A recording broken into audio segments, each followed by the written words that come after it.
down the left field line. We got ollies, we have half pipes, we have the whole deal. Sure do. Sadly, we arrived a little bit late for John to participate in the skate park down the left field line. Don't think I wouldn't have tried it with 2 new hips. Drew Rasmussen, who's been through the ringer of elbow injuries. This guy, talk about perseverance. You just hope the rest of his career he can find that health that hasn't been synonymous with him.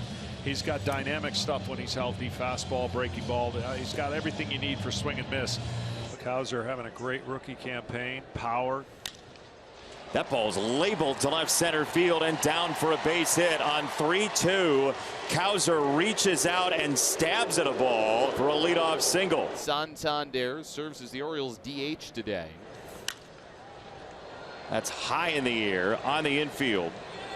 Third base side, Meade is in, and he makes the catch for route number 1. Here's Gunnar Henderson. 3-1, base hit to left, opposite way. Gunnar Henderson adjusted so beautifully. You know, you hear a lot about hitters having a one-size-fits-all swing. This on 3-1 is very nice with the pitch he was given. The series debut of Adley Rutschman, who the last time he played at Tropicana Field in June had a 6 RBI game, including a grand slam. That was out over the plate and launched to left center field. Adley Rutschman comes through. The Orioles have the lead, and he wants 2 bases. He is in there sliding, and a 1-0 advantage for the Orioles right out of the gate tonight. They've been getting the barrel of the bat to the ball and taking advantage of the opposite side of the field. In a pull-happy era, you're seeing why the Baltimore Orioles offensively are very gifted and can score a lot of runs. Kyle Snyder's going to go out and have a word. Most guys don't put that there in that spot. No, it's a team that can certainly hit, and they already have a lead, and they have second, third with only 1 out. Out over the plate again. That's lobbed to right center and down for a hit. 2-0 on the way to 3-0. Baltimore is torturing Tampa Bay in its own ballpark again. That's a great piece of hitting. Again, the Orioles shorten up as Ryan Mountcastle puts it in play and extends the lead. They have their work cut out for him against Corbin Burns. They do. This guy is an ace, and talk about spin. He's going to have 96-mile-an-hour fastball, cutters, sliders, changeups, curveballs, but really he's going to spin it. There's a swing and a miss, strike 3 on a curveball. It takes Rutschman to hop out and pounce to complete the out on an opening strikeout for Corbin Burns. And a good start for Corbin Burns tonight as Johnny DeLuca is gone. Brandon Lau is coming up. First base side, and Ryan Mountcastle is on it for a quick out number 2. Not hit super hard, but Mountcastle was playing off the line. Just one quick lunge to his right. That's so smooth. There's Yandy Diaz hitting third in the order. As there is a chopper out to shortstop. Throws sidearm to first, gets Diaz, and there's a 1-2-3, bottom of the first. So the Rays are going to go to the bullpen. Tyler Alexander is out onto the mound. He's going to be the bulk reliever against an Orioles team that has 44 homers against left-handed pitchers this year. Only Philadelphia has more. Speaking of, Jackson Holliday once again lights up a baseball. What a tear he's been on since coming back to the big leagues. Things are starting to slow down for the young kid. He's 20 years old. The heartbeat's slowing down. He's more comfortable, and there was just too much hype put on him for him to try to come into the big league career. Things are working out okay right now. When we go to the home 4th inning, the Rays still looking for the first hit. They're trailing 4-0. Oh, see if the Rays can get it going here. There's a line drive, second base, and Holliday. Man, did he snare that, just engulfing the ball for out number 1. A little Peter Pan hop and pulls it right out of the sky, looking ever so comfortable on the infield. A nice grab there for Jackson Holliday to retire Lau for the first out. The leadoff man on, Adley Rutschman coming up to the plate. Ooh, ball's yanked to left center field, well struck. Kicking up pellets into the left center field alleyway. Adley Rutschman has his second double of the night. He is so strong, John. Now a second and third. Nobody out, trying to add to a 4-0 lead, and a guy at the plate who earlier in this game drove in Adley Rutschman and Gunnar Henderson and Ryan Mountcastle. On the ground to shortstop. Caballero stops it and throws to first. And a 6-3 ground out for 1 away. Runners holding second and third. And it gets us to Cedric Mullins. Yeah, it's high in the air, very short right field. Here comes Carlson in. He makes the catch, and 2 down.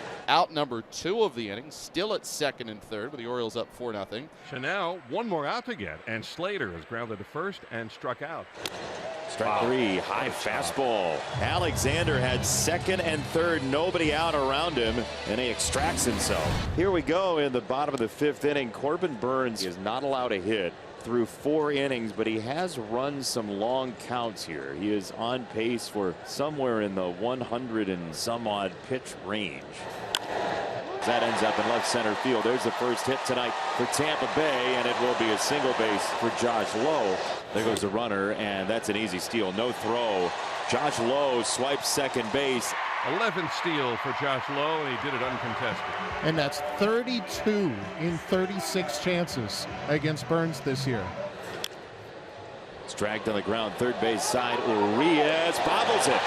Everybody's safe. Low to third. Caballero in at first, and he may steal second while he's at it. We'll find out. Caballero takes off. There is your pitch out. Throw down to second base. Ends up in center field, and the pressure does lead to a run. Tampa Bay gets Lowe home, and it's 4-1. That was a perfect pitch out.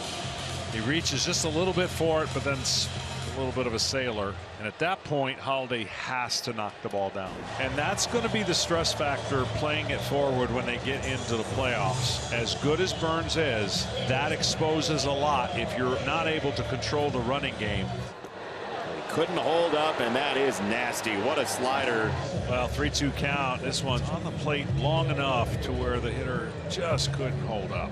Runner at second with 2 out. It's up to Alex Jackson, who drew a walk. Jackson beats him here in left field all the way to the wall. Here comes Caballero. It's an RBI double, and suddenly it's 4-2. And for whatever reason, Alex Jackson, a 110 hitter coming in, has owned Corbin Burnes this season. Double and a walk tonight, a homer the last time he faced him. So we're back to the top of the card, and Johnny DeLuca, who Burnes has struck out twice. On the ground, fair ball ricocheting past Urías. 3 unanswered for the Rays here in the 5th against Corbin Burnes. DeLuca went down, got it, and just hooked it down the line. Hooked, he did. And remember, this inning started with a hard liner as an out from Dylan Carlson. I mean, the Rays have had good at bat after good at bat this inning against Corbin Burnes. 2 on for Gunnar Henderson and 2 outs. Orioles 4-3 lead. Swatted towards second. Oh, what a play. Brandon Lau saves the day. Brandon Lau with a defensive play of the night and keeps the Rays right on the Oriole heels. Here comes Jose Caballero. Single and a run scored tonight. High in the air left field side. Cowser back at the track and the wall, and we are tied. Caballero goes yard. This is a hanger. Top of the zone. He gets on top of it, and a no-doubter. Caballero has his 8th, and what a weapon he's been today. Really well done by Jackson Holiday. Gives the Orioles a walk against a really good left-handed reliever. Urías, 1 hit in the game today. That ball's cranked in the air, left center field, way back there in the alleyway, and this ball is up and out of here. Ramón Urías gives the Orioles the lead right back. I don't know if it was a likely candidate to hit a ball that far, but he did. And the bases are loaded. Indeed, it will be Jose Siri coming up to the plate. The go-ahead run in the 8th inning. 3-2, close, and he missed. Ball 4. The Rays within 2 at 7-5. The go-ahead run on base, and the tying runs in scoring position. Now Caballero, who sent this place into a frenzy last time with a game-tying homer. That is put in the air left field. Back into his left, Colton Cowser calling off Mullins. Cowser makes the head-high catch, and the Orioles get out of it. And the Orioles will take a 2-run lead into the 9th. The walk to Wardbell sets the table. Meisner will hit here with 1 out. 1-2, turned him inside out. A slider for strike 3 and 2 gone. And now the Orioles need just 1 more out in this bottom of the 9th. They're up 7-5. Brandon Lau in the air, right center field, toward the alley, and Cedric Mullins gets there to run it down. What a play. Man, oh man, this game was on the edge. Mullins puts away a Baltimore win.